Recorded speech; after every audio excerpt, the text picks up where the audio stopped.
Bismillahirrahmanirrahim. Dear audience, Assalamu alaikum. I welcome you all to today's New Bangladesh. Here, as usual, we shall discuss new people, new citizens, new science, new technology, new education, overall New Bangladesh. Today, in our studio, as our guest present, Lieutenant Colonel Siddiqur Rahman, retired. Assalamu alaikum, sir. Alaikum assalam. How are you, sir? Fine, thank you very much. Thank you, sir. Sir, at the very beginning, I would like to ask you to tell us about you in brief, sir. First of all, I'm really grateful for being invited in this discussion. As I have told, that I am Lieutenant Colonel retired Mohammad Siddiqur Rahman. I served long 32 years in Bangladesh Army and retired in the month of January 2021. My education starts from a cadet college. Thereafter, I joined. After getting commission, I was posted to an artillery unit, and I served in all appointments, that is as instructor, in staff appointment, also in command. And before going for retirement, I served in the e-passport project as one of the deputy project director. So now I am involved with a think tank, Foundation for Strategic and Development Studies.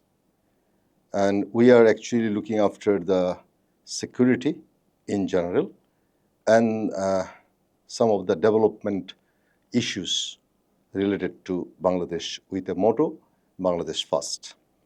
Thank you, sir. This is all about me. Thank you, sir. Dear audience, as you have already heard that he served in the passport office for a long time. So our today's topic is problems related to passport and national ID. Sir, what are basically the weaknesses and challenges to keep our personal information safe? Information of our citizens, sir. First of all, that we have to define how to really acquire the information, the personal information, and how to keep it safe. We are acquiring information on personal issue by various offices, Yes, sir. like NID by Election Commission, the passport information by the Ministry of Home. Then we have got birth certificate that is done by another ministry. There are other issues like the NRBs, beside the private, the information acquired by the private organization like banks, the employers, like this. So there is no synergy in acquiring as well as in keeping this. The main problem is that it needs to be controlled, regulated by one authority. That is very much absent in Bangladesh. So whenever somebody is going for acquiring a passport or NID or birth certificate, they have to go differently to different organization, get their things. But again, after giving all the information to our organization, whenever they are going for acquiring another one, they have to again give the same information to their organization again. So this is a problem of acquiring and keeping the information in a safe custody. This is number one. Number two is that we are a people-centric country. So education level is also low in general. And we are very dependent on others without getting involved in very simple issues. So the people who all are actually working as a broker or middlemen, they actually used to do many mistakes, which used to become great problems whenever validation is being done, or they need to have some kind of employment or going outside the country. So these problems used to come back as a big issues for them. So it is a cycle that initially they are dependent on the middlemen, and again they have to go back to those middlemen, and there is a emergence of corruption in between. So this can always be controlled if the data collection authority can be regulated by a body, one office. That can very well be done. Whenever it starts, it can be very well be done. Thank you, sir. Sir, as I know that you know that in our country earlier there was no NID, but there was a system of passport for a very long time. That the passport office is much more experienced than the NID office, and at that time, they needed inquiry, police inquiry, and you know that our special branch and CID, they are old enough, probably working from British period. So in collecting information, personal information, or in making a passport, the passport office is highly experienced. But after the emergence of this NID system, there was no synchronization between this NID and passport. Now we see that at first I have to have the NID or birth certificate you have already mentioned, and then on basis of the NID, the passport office is giving passport. But in this case, sir, the office which is dealing with NIDs, they are not that experienced like the passport office. So did you face any problem when you worked there, sir? Basic document is NID. Yeah. If we trace back the past, the data collection starts in during 2007 and 8. Yes. And that time I was also responsible for a district, that is Meherpur. I worked with only 44 laptops and completed the collection of data. I was probably first in the whole Bangladesh. It was a pilot project at that time. Exactly. Sir. Yes, sir. So there were no experiences then. The young people are employed, they have collected the information. There are many mistakes in spelling, there are many mistakes in collecting the data and putting it in the right place. And thereafter, this NID has come up. That, okay, we have got this very big data bank, so why not to make a sort of NID or social security number, the way it has been actually addressed in USA and Western Europe. So it has been evolving, it has been modified in years. The passport office, the thing started with the handwritten passport, then the machine-readable passport came up, and then lastly the e-passport came up. Yes. So that is why people are using the passport. That will be used only for going or residing in the foreign countries. Yes. Travel document. Passport is a travel document. Right. Yes. Not really in Bangladesh. In Bangladesh, yes. But NID is a requirement in all spheres of life in Bangladesh at present. If you want to open a bank account, you require an NID. If you want to have something from some government offices, you have to give your NID. The TIN, you have to give the NID. So NID is taken to be the basic document. And now someone will not be issued with NID until he is aging 18. 18, yes. So before 18, the birth certificate will work.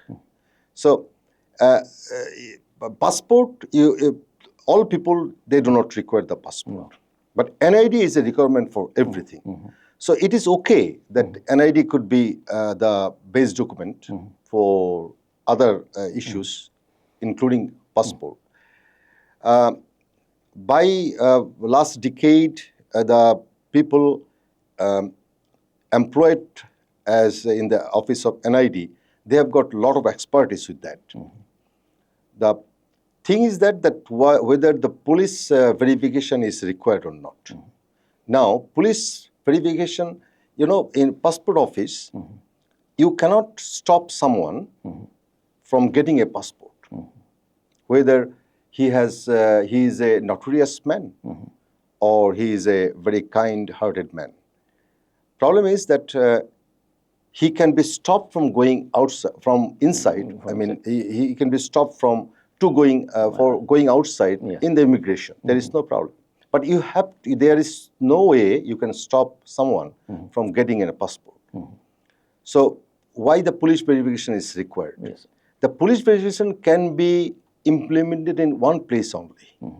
Since we have got a good number of refugees in our country, Rohingya people. Yes, yes. and neighboring country, the people are coming from the neighboring country, acquiring the passport in our country. That might be. That might be, yes. So since the NID is the basic document, during the issuance of NID, there could be a police verification. Again, someone may tell that if someone has a citizen certificate, why a police verification is needed? So that is also a debatable one. Point is, the issuing authority has to be very honest. They have to have the expertise to validate whatever they are writing, that should be validated by them. And there the problem lies. The Union Parishad chairman, he doesn't have the tool to verify whether this man resides in his area or not. Again, the corruption is also a factor. Same case with the police. Police is going to the house, asking the whereabouts, collecting some data, and then he is writing it is verified or not verified. That is also not very authenticated. So in general, I can tell that the basic document, NID, is okay. And while acquiring an NID, all sorts of verification should have been done. If it is required to have a police verification, it can always be done. Well, sir. In this case, what happened with my son, when he was a child, okay, we provided with a birth certificate. At that time, we got it from the hospital and from the municipality. And then for the next passport, for the renewal of the passport, we provided that old birth certificate, but the passport authority told that this birth certificate is no more working. You need to have another digital birth certificate or something like this. And again, we had to go to the municipality, collect the digital birth certificate. Okay. Last time what happened, we provided this digital birth certificate, but they are telling that there is another kind of digital birth certificate. You need another kind of digital birth certificate. Every time we are asked to collect something new. Why this happens, sir? But I answered you in the first question. Actually, if data authority could be one, somebody could have, should have their birth certificate at the time of birth through their parents. Yeah.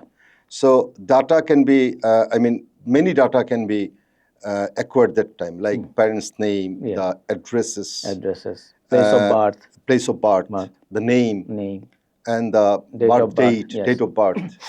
So this is the first certificate. Then he may require the passport before getting the NID. So whenever he applies, there could be a window where he could apply online.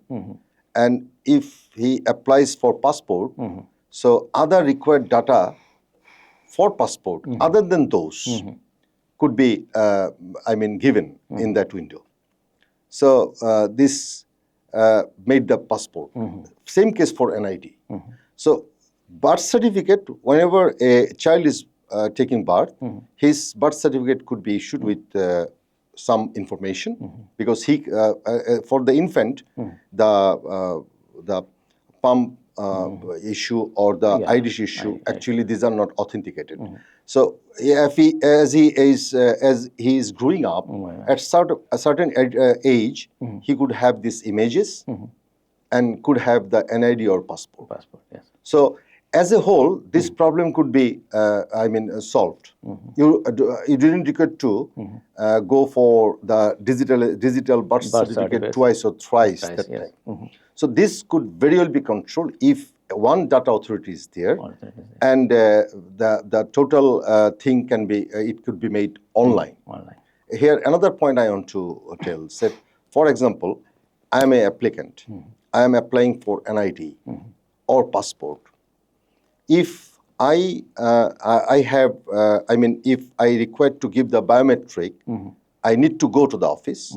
I have given the biometric. Biometric would be same for NID and passport. It should not be different. For NID, I am giving the biometric of 4 fingers. And for e-passport, I am giving for 10 fingers. It should not be. It should be taken one. Either 10 fingers or 4 fingers, whatever. The iris could be there. So everything is now in the computer, in the server. Now I place the money. I give the money, fee, and that should be dispatched automatically yeah. from the office by the post office. I give you a personal example. If you go to the passport office, you will see a lot of people there. Somebody has come for giving the biometric data. Somebody has come to deposit the application. Somebody has come to collect the passport. Now, during my time, I told the DG passport that why not to use Bangladesh post office for dispatching the passport. If, okay, we can take 100 taka more or 50 taka more, we could have their address.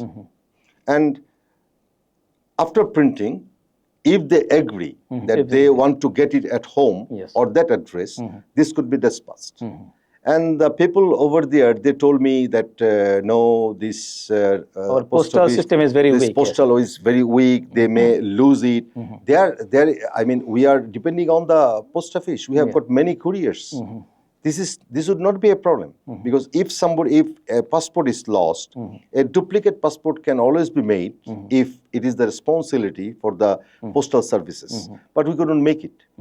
So that's how we are creating problems for ourselves and keeping the problems for ourselves. Well, sir, as regards online application, many people complain that they are trying for online application, getting a date of appointment, but they are not getting it. But when they are going to the passport office, there are some shops nearby, those who are dealing with it, and they can do it. So it is really like that, not the true picture. Actually, we have got ignorance. We have got a tendency to depend on somebody else. For example, even I know how to handle the computer or the software, whatever is there. We are actually trying to get help or try to get it done by others. This is our normal phenomena. The problem is that in the initial years, the e-passport, they have got a lot of pressure because everybody wanted to have the e-passport initially. So it was, there were a lot of pressure and it has been delayed. Now probably it is not in that way. You can have your date fixed. You can, according to your address, the passport office under which you are residing, you can go there, give the biometric data. Problem is that we have got a psyche that we do not want to stand in a queue. That is a big problem for us. Now, sometimes there are emergency, sir. The emergency, there are processes there. You can have your passport at Dhaka by 2 days if you want, with extra fee. Now, point is that there are many problems, not from only the clients or the end user. The problem with the offices also. For example, let me give some of the examples that we wanted to make it paperless. I mean, the total e-passport effect paperless. That we will not take any paper in the office. Everything can be scanned and it can be stored in the server. Point is that the officers, the Department of Immigration and Passport, the officers, they didn't agree with that. They wanted to have the papers, although they do not read the paper, maybe, because so many persons are there. It is not possible for a assistant director or deputy director to interview everyone. Now, another point came up. Why they required to be interviewed? I am going for passport. I have given my biometric data. I have given all documents. Why then, even I am verified by police. Why then the DIP officers needs to interview me? Their answer is that if some Rohingya is taking this, but is it possible by the DD or AD or any officers to interview 400-500 people a day and find out that whether he is Rohingya or he is a normal Chittagonian? It is not possible. He doesn't have the responsibility also because the papers are telling that he is a Bangladeshi citizen through the citizenship certificate. Police has verified. He has got biometric data. So there is no, issue for taking a personal interview. So the corruption is there because somebody is going to the office. There is a window open for corruption. That is the main issue. So during the last regime, there was a rule that, for example, I had a passport 10 years back and I didn't travel anywhere. So that passport is expired. When I am going to take another passport, I needed to pay a fine for the last 10 years. Okay. Okay. Probably now it has been There changed. was a debate. Yeah. There was a debate during my time also. Yeah. There are two debates with this. Whenever the officers are talking about the fee, passport fee, I raised a point that this is a government, service. Government cannot be a business entity. Yes. So whatever expenditure is there, you should take that. And by that, the fee can be lowered. But the bureaucracy didn't, pay any heed to that. They kept the fee more than the requirement. This is number one. Number two, that was also a point that my passport expired 1 year back. So I have not taken my passport, new passport. Because it's a travel document. I don't need it. Yeah. Why I require to pay the fine? So there was a debate, and from the very initial phase, that was discarded. No, for any period after the expiry, if I go for taking a passport, I don't require to pay any fine. This was very illogical, very, very illogical, unethical also. That is, this problem is nowhere now. But yes, passport fee could be reduced still. Could be, yes. Another thing is that about the resources. Oh, all over in Bangladesh, they have limited resources. Same in passport office. Okay, yeah, you have already told this. There is a big crowd. Okay, too many people are there, but the strength of the passport office is not adequate. So how can we solve this problem? Outsourcing is just a thing that the passport officials are very experienced. Yeah. And they are actually with this job for decades. Yes. So there is no problem, no question about their expertise, their experience. Point is that the crowd is too much. Crowd is too much. So we actually tried that why not to utilize the school and colleges for this? To stop the middleman. The way you have given the example of the shops, Yes. nearby shops. Some brokers, they are. Brokers. Yeah. So, for example, Rajuk Uttara College, there is a computer lab. So, in Uttara area, there could be 2-3 schools nominated. Their computer lab could be utilized, or it could be even, equipped by the government from the passport authority. The students can be given the offer that in the Friday and Saturday, they will fill up the format of that area.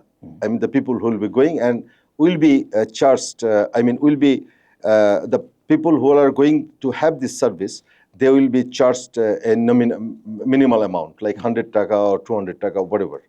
The students could do it in a better way than these brokers, because brokers or the middlemen, in many cases, they used to keep some mistake in the document. While uploading the documents or the information, because whenever there is a mistake, a new avenue is open for the corruption. But these school colleges, these computer labs could be very utilized. The students could have a sort of income source, which they will be taking a pride on that. At the same time, the people around the area could be, that they would be beneficial, and no disturbance is done. But this never happened. The passport authority during my time thought of utilizing Shana Kollan for this, but that also was not materialized, because an organization employing another organization, that is not very okay. The Shana Kollan doesn't have the manpower to put in there, but actually what happened then? Shana Kollan would have a third party. So it is same, middleman or third party or broker is the same. So there are a lot of places where we can improve. Still we can improve, but we have to have an open mind. Like the way I have told, utilizing the postal services, then utilizing the school and colleges, then having a one data authority, starting from the very beginning of life, And by this way, we can make it. Can you utilize the university interns inside the passport office? I mean, this can always be done, Yes. but whether it is needed or not. Interns are going for learning something on job on which they have got the theoretical knowledge. Yes. So this is not the similar thing. That's I mean, in passport office, what an intern will do. He has not studied the passport affair in their study, but they can see that how a project can be run, Yes. how the government machinery can is working, how the people are being served. So that is a very different thing. The business studies people can go, the social studies people can go,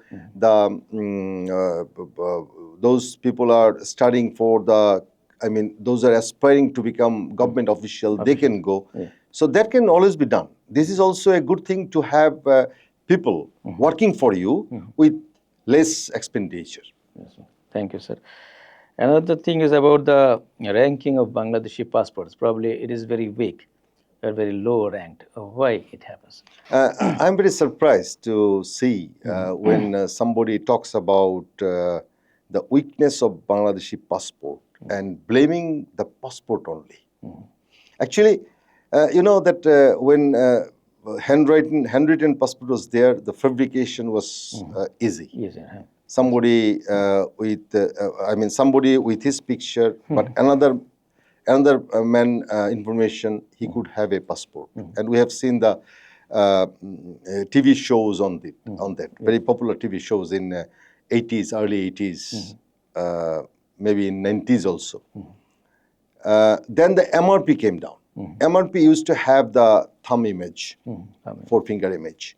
So that was, that fabrication could be controlled, but still it was there. Then the e-passport came. Now the picture is in every pages, the 10-finger image, the retina image. So, and everything is readable. So it is very difficult. It is almost near to impossible to have a passport of others as of me. It is not possible. Wow. I mean, somebody cannot use another person's passport in his name. When is that? The bearer is very much authenticated that he is the bearer of this passport, he is the man. Now, point is, it is not the weakness of the passport. It is the branding of Bangladesh. Because somebody is going the passport with visa, and he is going for 3 months visa or 6 months visa, and he is not coming back. Or he is traveling down to another country without visa and then going to some destination. You have seen, we have a lot of examples that the players going with, they are participating in some tournament and they are nowhere. They have just taken height. So it is not the problem with the passport. Passport is very, very strong. If you, although we are very late, we are probably 117th or 19th country to implement e-passport. We are very late. And the last regime had been taking so much of pride in this, that they have implemented e-passport. But actually it was very late.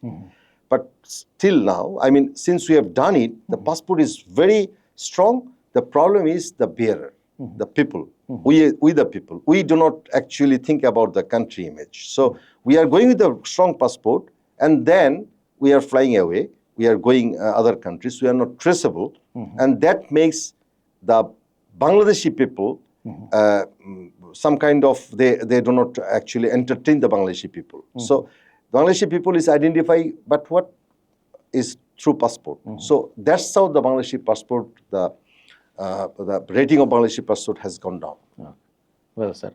Another thing is changing the information in passport, like he's changing his present address or some other information. Sometimes that in case of ladies, if she is divorced, need to change the name of her husband.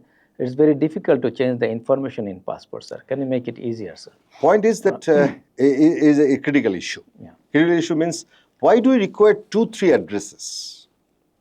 First thing, it is probably only Bangladesh where we have a permanent address and a present address. Even we have an official address also. it is the responsibility of the bearer to write the address where he can be, he is traceable, right? So I can give an address where I can be traceable. That is number one. Number two, changing. This is a big issue again. It is related to corruption. You see that I served for almost 2 years, almost 3 years in passport, and I am part of the inaugurating team, the pioneer team who has inaugurated e-passport. I joined in 2018 and served until January 2021. So I was responsible for making solution to the problems regarding MRP and e-passport. The personal problems. So I was actually, they're surrounded by the people, always, every day. So what I did, I've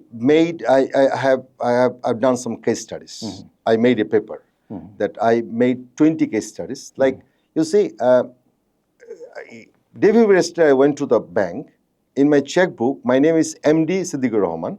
The MD was not there in the checkbook. So I had to change the name. So it is mistake.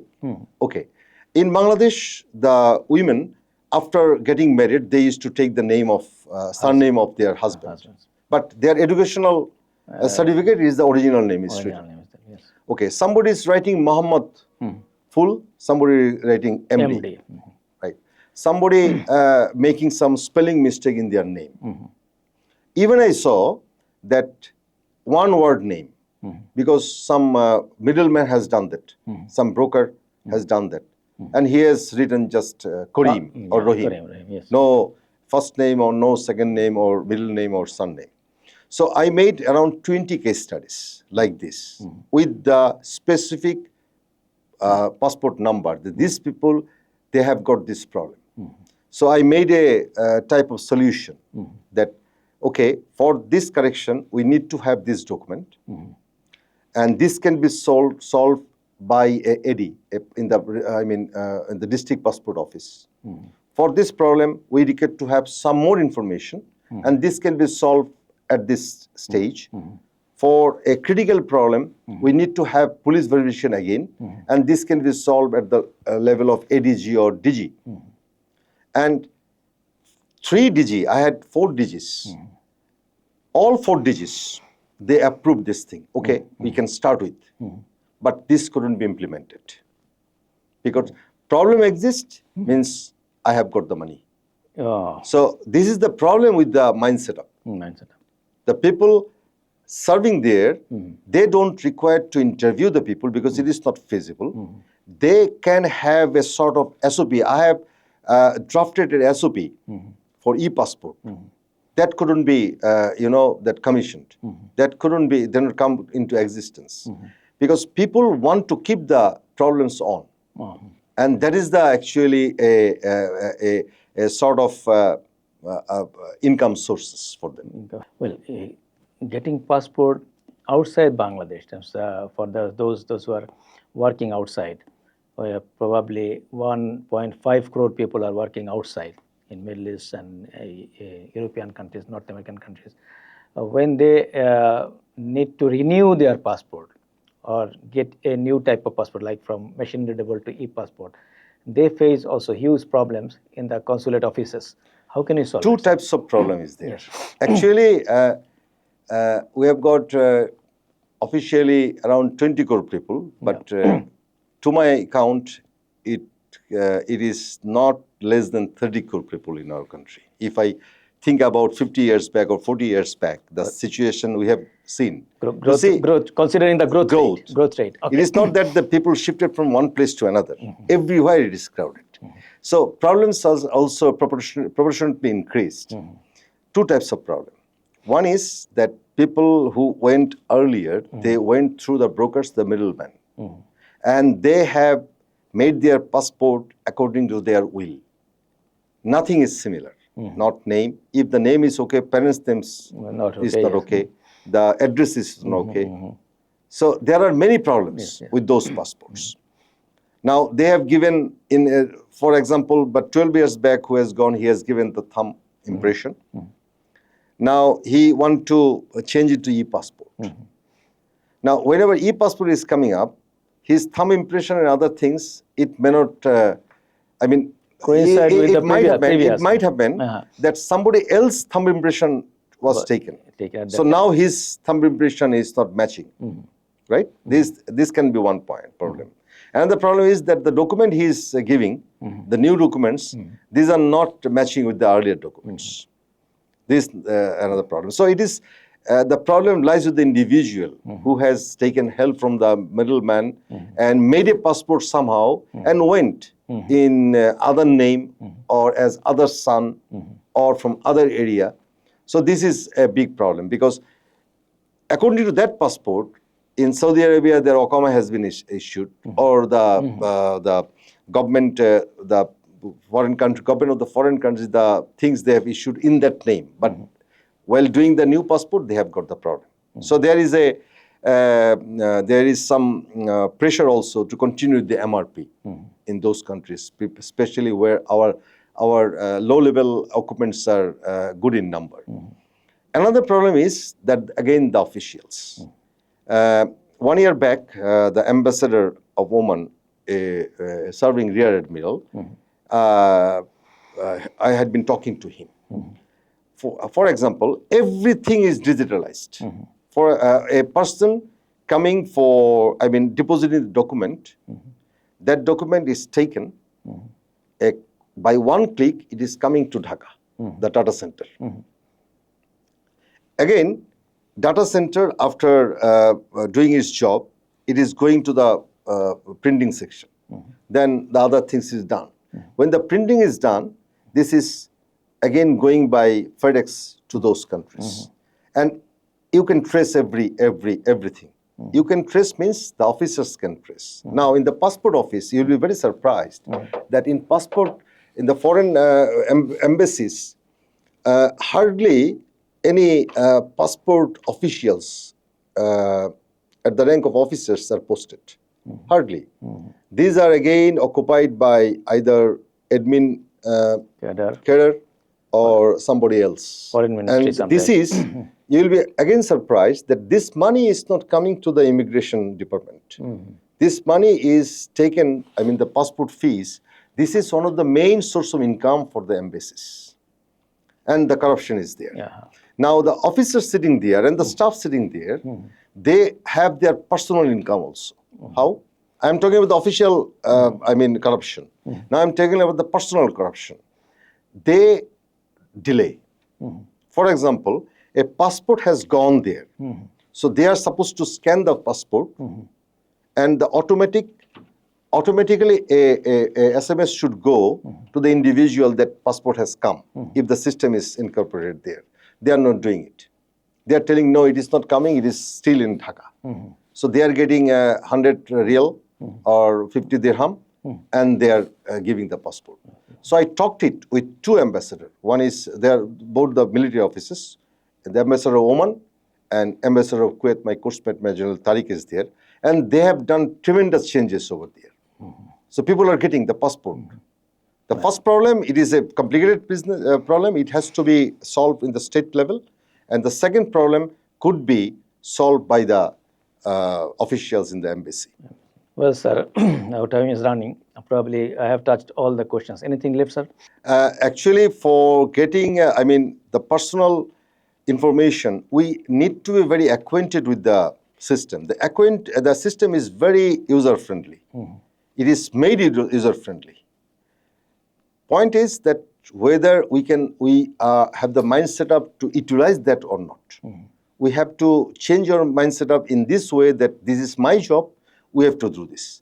And another point, probably I should tell this about the corruption in the e-passport. I just tell you in 1 minute. The budget was 4,600 crore.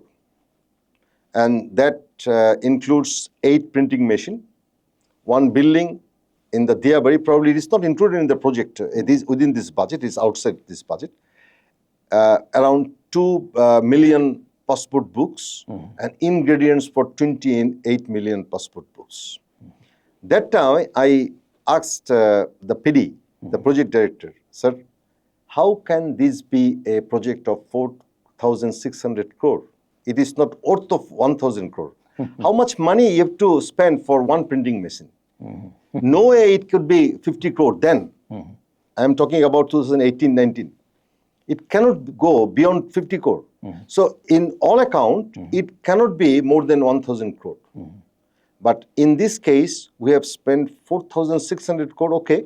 1,000 crore is taken to be CD, VAT, income tax, another 3,600 crore.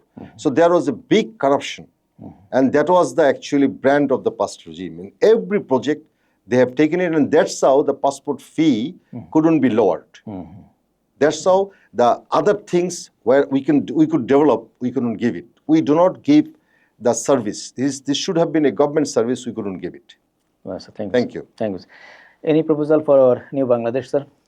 I saw before 5-6 months that government actively thinking or probably has taken decision to have a single data authority.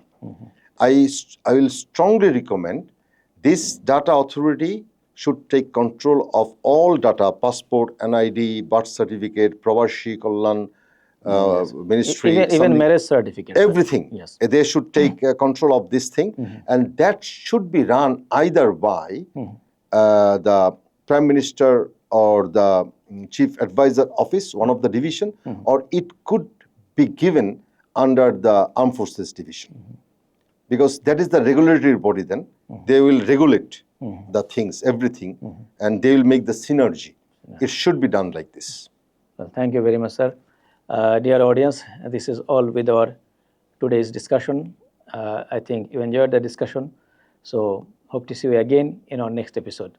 Thank you. Assalamu alaikum.